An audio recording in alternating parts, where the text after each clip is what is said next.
Matutulog ka kaya kung alam mong kaliwat kanan ang patayan sa paligid mo? Mapapanatag ka ba kung alam mong may banta sa buhay mo? Puno ng pangamba ang mga residente sa ngayon sa Western Bicutan. Alamin natin kung bakit. Larry, pasok. Narito po tayo ngayon sa Sambong Street na kasalukuyang nababalot ng takot dahil sa kaliwat kanang patayang nagaganap sa lugar na ito ng Barangay Western Bicutan. Ating imbestigahan ang kwentong ito. Hustisya ang isinisigaw ni Konsehal Jeffrey Morales ng ikalawang distrito ng Taguig City. Matapos ang karumaldumal na pagpaslang sa kanyang amang si Jess Morales, 52 anyos ng number 26, Cacahuate Street, Western Bicutan, Taguig. Ayon sa mga saksi, nagkakarga si Jess ng mga pinamili nila sa kanilang van sa harap ng Greenhouse Market sa Pasay City nang lumapit ang isang lalaking may takip sa mukha at pinagbabaril ito. Nagtamo ang biktima ng 7 tama mula sa kalibre 45 baril. Agad na isugod ang biktima sa San Juan de Dios Hospital, subalit agad ding pinawian ng buhay.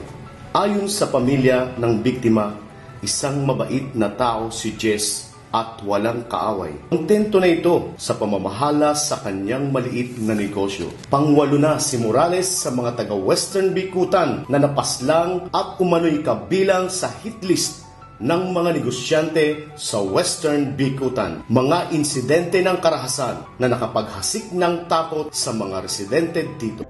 Yung listahan na sinasabi ng mga tao, totoo yun. Kasi kilala agad ng mga taga dito yung susunod na biktima. Yung mga taong pinapatay nila, kasama yun sa hit list ng mga taong gusto nilang alisin sa barangay namin. Yung mga insidente ng patayan na nagdudulot ng grabing takot. Kaya sa totoo lang, hindi kami mapanatag. Nagsimula umano ang pamamaslang noong Disyembre 2010. Magkakatulad ang estilo ng pagpatay at ang mga salarin ay nakasuot ng bonnet o may takip ng panyo sa mukha. Ang mga biktima ay pawang mga negosyante na may-ari ng Kundiman Grocery o kainan na malapit sa Sambong Street sa Western Bicutan. Posibleng mayroong nais magmonopolya sa mga negosyo sa lugar na ito, kaya't unti-unting inaalis ang mga kakompetensya. Ang mga unang patayan nangyari, binulog naman natin yan sa kapulisan natin dito sa Taguig. Personal kong kinontak si COP Apolinario para humingi ng tulong. Dahil mukhang hindi nga ito basta patayan yan.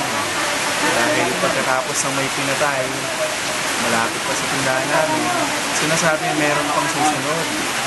Dahil meron daw silang listahan ng mga papatayin. Ang isa pang nakaka-alarma nun, pangalan pa ng tatay ko yung nababanggit, nakasama sa listahan ng Petition Banco. Walang malinaw sa investigasyon ng mga pulis at nasundan ang mga pagpatay hanggang umabot ito kay Morales. Wala umanong aksyon ang pamunuan ng Barangay Western Bicutan sa ilalim ni Barangay Chairman Nicky Supan at ang lokal na pamahalaan ng Taguig sa ilalim ni Mayor Lani Cayetano ukol sa mga pangyayari. Ayon sa report ng PNP, nangunguna ang Taguig City sa may pinakamataas na antas ng index crime, isang patunay na bagsak ang peace and order sa Taguig. Panginoon kung saan siya yung bulit,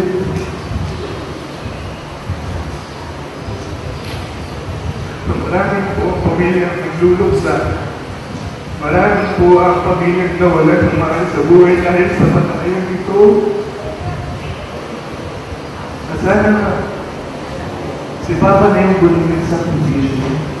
Sa ngayon, ay takot at kaba ang nadarama ng mga residente ng Western Bicutan. Hustisya ang kanilang hinihingi para sa mga naging biktima ng karahasang ito.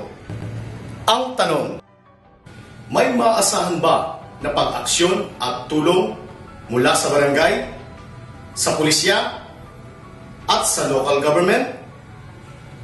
Larry Herman para sa I-Ulat.